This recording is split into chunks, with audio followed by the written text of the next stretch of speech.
If you want to know how you can begin to emote on Slap Battles, I'm going to show you how. This works on any Roblox device, so mobile, Android, any device, for PC too.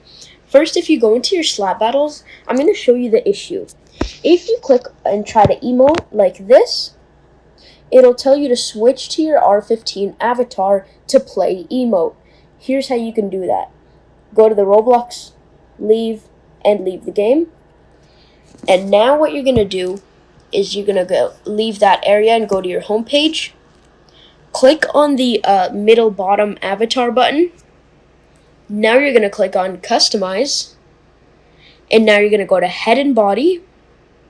Scroll all the way until you see build. Click on build. And you're going to make sure you're on the R15 section, not the R6.